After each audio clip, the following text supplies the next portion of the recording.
Director Haines, in the 24 annual threat assessment, it stated that if Beijing believed that a major conflict with the United States were imminent, it would consider aggressive cyber operations against U.S. critical infrastructure and military assets.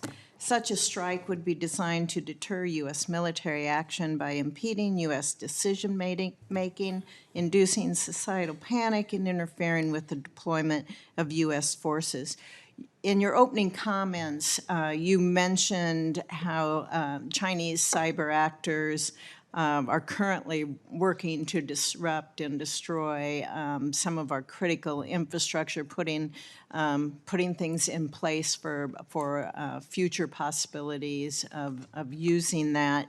In this setting, can you provide us with any examples of this type of malign cyber activity? So, yes, I think just to be precise, but I think consistent with what you just said, what we see is both China and Russia effectively trying to pre-position themselves in ways that would allow them to conduct those kinds of attacks, not actually yet necessarily engaging in those attacks, and obviously we can discuss this further in a closed session. And I can get back to you. I think we do have one or two examples that we've declassified of where they've tried to produce such footholds essentially in infrastructure. So okay. I'll do so in a follow-up. Okay.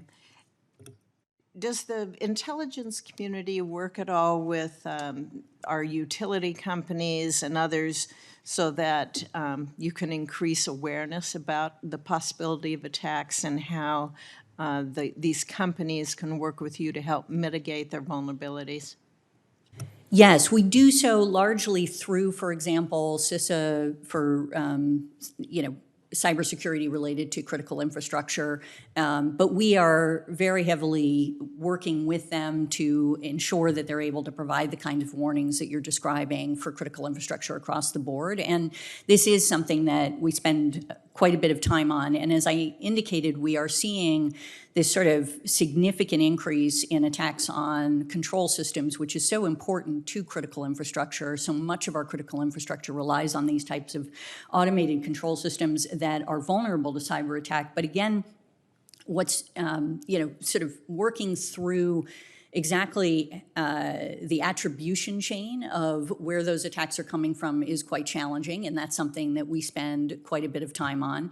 And again, as I indicated, so many of those attacks are basically possible as a consequence of just not engaging in good cybersecurity practices, not updating passwords, not doing the kind of work that needs to be done, patching vulnerabilities that we're aware of. We will put out, the government will put out notices essentially about such vulnerabilities, and we really think it's crucial for folks to do those types of cybersecurity practices, because if they did that, it actually would reduce the, significantly. Right. Over the past several years, we've watched as Russia and China, Iran, North Korea, they are rapidly expanding and modernizing their nuclear arsenals.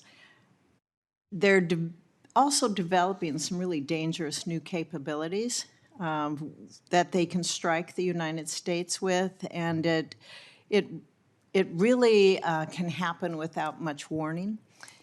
Do we have any idea, General or Director, on how large stockpiles that these countries have, and or also what their intention is in future production? I think in this setting, I would say, yes, we have a great, insight into a handful of the countries with good precision. There's a few countries where we have some ranges, and in the closed session, we'd be happy to share those with you, as well as their likelihood of delivery of those to the continental United States. Right now, the United States provides a nuclear umbrella to our allies.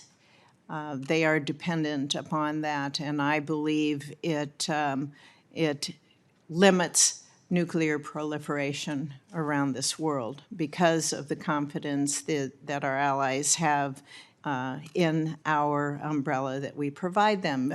Do you Do you worry about our allies losing confidence in our ability to provide them with a strong deterrence when we see our adversaries continue to build at a breathtaking pace their nuclear capabilities? I'll start. I mean, I think you're absolutely right that the nuclear umbrella that we provide is intended to ultimately counter proliferation of nuclear weapons, and whether or not we're seeing a degradation in our allies' confidence that we will be there in these circumstances, given the thing is, I would say, like, it's not that I take it for granted, but rather that I think it's something that we have to continue to be very vigilant in working with our allies to ensure that they continue to have confidence in that nuclear umbrella in certain circumstances. I think there's been a fair amount of discussion about whether the Republic of Korea, for example, is particularly concerned, and given what they're seeing from the North, and whether or not they continue to have confidence in us being able to provide that nuclear umbrella versus their own particular, whether or not they should in fact engage in their own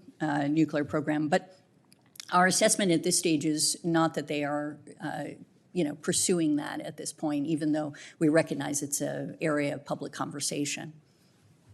And I would just echo that, having been assigned in the Indo-Pacific many times, so that's really some of the adversaries who present the threat, and then some of our allies who engage in the dialogue with us, is that they will occasionally, when we see a change in stockpile, have a great conversation with us.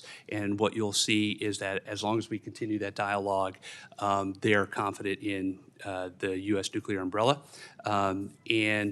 I would offer, as we think through this, sometimes it is not just the capacity, an increase in the numbers don't change the nuclear umbrella that the U.S. provides. It's really only when you get to changes in capabilities, and every conversation that we've had to date have been good, constructive conversations, and those will just continue. Thank you. Thank you, Mr. Chairman.